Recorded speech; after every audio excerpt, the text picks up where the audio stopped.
ہمیں رمضان المبارک میں اعتکاف اور شب قدر کی تلاش کی اہمیت کے بارے میں آگاہ کرتی ہے۔ نبی کریم صلی اللہ علیہ وسلم نے پہلے اور دوسرے عشرے میں بھی اعتکاف فرمایا، لیکن پھر آپ کو بتایا گیا کہ شب قدر آخری عشرے میں ہے، تو آپ صلی اللہ علیہ وسلم نے اسی عشرے میں اعتکاف کو لازم کر لیا۔ یہ حدیث کی کئی اہم باتوں کی وضاحت کرتی ہے۔ اعتکاف کی فضیلت ہے۔ نبی کریم صلی اللہ علیہ وسلم کی سنت سے معلوم ہوتا ہے کہ رمضان کے آخری عشرے میں اعتکاف کرنا ایک مؤکدہ سنت ہے، خاص طور پر شب قدر کی تلاش کے لیے۔ شب قدر کی تلاش، نبی کریم صلی اللہ علیہ وسلم نے فرمایا کہ یہ رات آخری عشرے کی طاق راتوں میں سے ہے، اسی لیے ہمیں اسے 21، 23، 25، 27 اور 29ویں راتوں میں تلاش کرنا چاہیے انشاءاللہ۔ رمضان کے آخری عشرے میں نبی کریم صلی اللہ علیہ وسلم عبادت میں اور زیادہ محنت فرماتے، رات بھر جاگتے، اپنے اہل خانہ کو بھی جگاتے اور دنیاوی مشاغل سے بالکل کنارہ کش ہو جاتے۔ اعتکاف کا مقصد ہوتا ہے، اعتکاف ایک ایسی عبادت ہے جس میں بندہ دنیاوی مصروفیات چھوڑ کر مکمل طور پر اللہ کی عبادت میں لگ جاتا ہے، یہاں تک کہ اگر سو بھی رہا ہو تو عبادت میں شمار ہوتا ہے۔ یہ حدیث ہمیں اس بات کی ترغیب دیتی ہے کہ ہم رمضان کے آخری عشرے میں عبادت کا زیادہ اہتمام کریں، شب قدر کو تلاش کریں اور اگر ممکن ہو تو اعتکاف میں بیٹھ کر اس بابرکت وقت کو بہتر سے بہتر انداز میں گزارے انشاءاللہ۔ میں آپ کے سامنے فضائل اعمال کی حدیث پیش کرنے جا رہی ہوں آخری عشرے کی۔ آپ کو چاہیے کہ ہماری اس ویڈیو کو لائک کر کے، سبسکرائب کر کے اور بیل آئیکن دبا دیں اور دوسروں تک ضرور شیئر کریں۔ ابن عباس رضی اللہ تعالی عنہ کی روایت ہے کہ انہوں نے حضور صلی اللہ علیہ وسلم کو یہ ارشاد فرماتے ہوئے سنا کہ جنت کو رمضان المبارک کے لیے خوشبو کی دھونی دی جاتی ہے اور شروع سال سے آخر سال تک رمضان کی خاطر آراستہ کیا جاتا ہے۔ پس رمضان مبارک کی پہلی رات ہوتی ہے تو عرش کے نیچے سے ایک ہوا چلتی ہے جس کا نام مسیرہ ہے، جس کی جھونکوں کی وجہ سے جنت کے درختوں کے پتے کیواڑوں کے حلقے بجنے لگتے ہیں، جس سے ایسی دل آویز سریلی آواز نکلتی ہے کہ سننے والوں نے اس سے اچھی آواز کبھی نہیں سنی۔ بس خوشنما آنکھوں والی حوریں اپنے مکانوں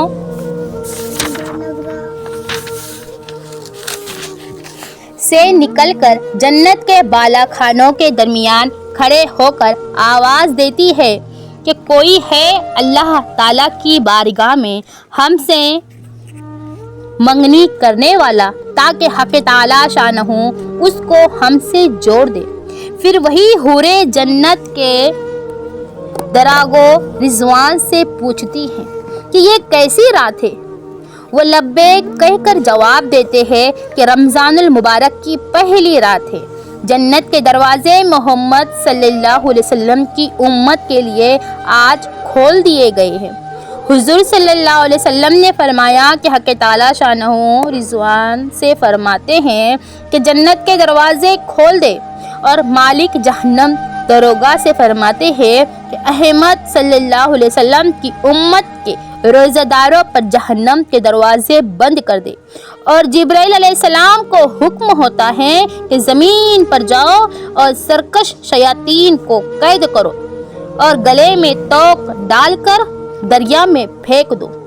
کہ میرے محبوب صلی اللہ علیہ وسلم کی امت کے روزوں کو خراب نہ کرے۔ نبی کریم صلی اللہ علیہ وسلم نے یہ بھی ارشاد فرمایا کہ حق تعالیٰ شانہ رمضان کی ہر رات میں ایک منادی کو حکم فرماتے ہیں کہ 3 مرتبہ یہ آواز دے کہ ہے کوئی مانگنے والا جس کو میں عطا کروں، ہے کوئی توبہ کرنے والا کہ میں اس کی توبہ قبول کروں، ہے کوئی مغفرت چاہنے والا کہ میں اس کی مغفرت کر دوں۔ کون ہے جو غنی کو قرض کر دے، ایسا غنی جو نادار نہیں، ایسا پورا ادا کرنے والا جو ذرا بھی کمی نہیں کرتا۔ حضور صلی اللہ علیہ وسلم نے فرمایا کہ حق تعالی شانہ رمضان شریف میں روزانہ افطار کے وقت ایسے 10 لاکھ آدمیوں کو جہنم سے خلاصی مرحمت فرماتے ہیں جو جہنم کے مستحق ہو چکے تھے۔ ماشاءاللہ۔ اور جب رمضان کا آخری دن ہوتا ہے تو یکم رمضان سے پہلے رمضان سے آج تک جس قدر لوگ جہنم سے آزاد کیے گئے تھے ان کے برابر اس ایک دن میں آزاد فرماتے ہیں۔ اور جس رات شب قدر ہوتی ہے تو حق تعالی شانہ حضرت جبرائیل علیہ السلام کو حکم فرماتے ہیں، وہ فرشتوں کے ایک بڑے لشکر کے ساتھ زمین پر اترتے ہیں۔ ان کے ساتھ ایک سبز جھنڈا ہوتا ہے جس کو کعبے کے اوپر کھڑا کرتے ہیں، اور حضرت جبرائیل علیہ السلام کے 100 بازو ہیں جن میں سے 2 بازو کو صرف اسی رات میں کھولتے ہیں، جن کو مشرق سے مغرب تک پھیلا دیتے ہیں۔ پھر حضرت جبرائیل علیہ السلام فرشتوں کو تقاضا فرماتے ہیں کہ جو مسلمان آج کی رات میں کھڑا ہو یا بیٹھا ہو، نماز پڑھ رہا ہو یا ذکر کر رہا ہو، اس کو سلام کرے، اس کو مصافحہ کرے اور ان کی دعاؤں پر آمین کہیں۔ ماشاءاللہ، صبح تک یہی حالت رہتی ہے۔ جب صبح ہو جاتی ہے تو حضرت جبرائیل علیہ السلام آواز دیتے ہیں کہ اے فرشتوں کی جماعت، اب کوچ کرو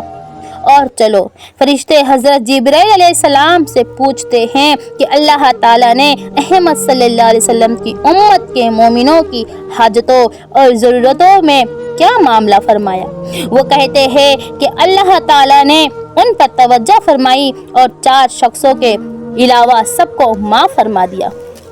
صحابہ رضی اللہ تعالیٰ عنہ نے پوچھا، یا رسول اللہ، وہ 4 شخص کون ہیں؟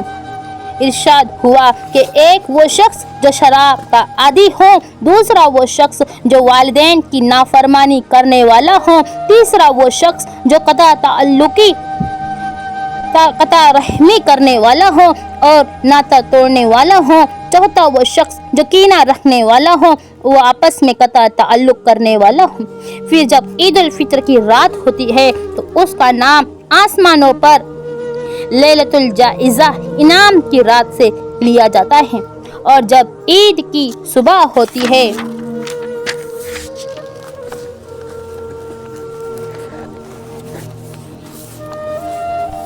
تو حق تعالی شانہ فرشتوں کو تمام شہروں میں بھیجتے ہیں۔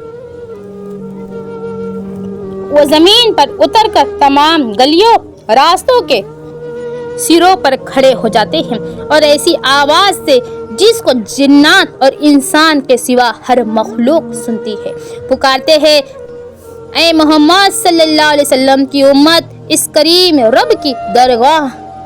کی طرف چلو جو بہت زیادہ عطا فرمانے والا ہے اور بڑے سے بڑے قصور کو معاف کرنے والا ہے۔ پھر جب لوگ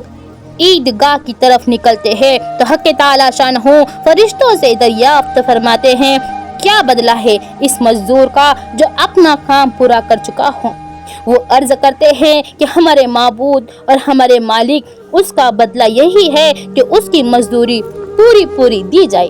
تو حق تعالی شانہ ارشاد فرماتے ہیں کہ اے فرشتوں، میں تمہیں گواہ بناتا ہوں، میں نے ان کو رمضان کے روزوں اور تراویح کے بدلے میں اپنی رضا اور مغفرت عطا کر دی۔ اور بندوں نے خطاب فرما کر ارشاد ہوتا ہے کہ اے میرے بندوں، مجھ سے مانگو، میری عزت کی قسم، میرے جلال کی قسم، آج کے دن اس اجتماع میں مجھ سے اپنی آخرت کے بارے میں جو سوال کرو گے میں عطا کروں گا،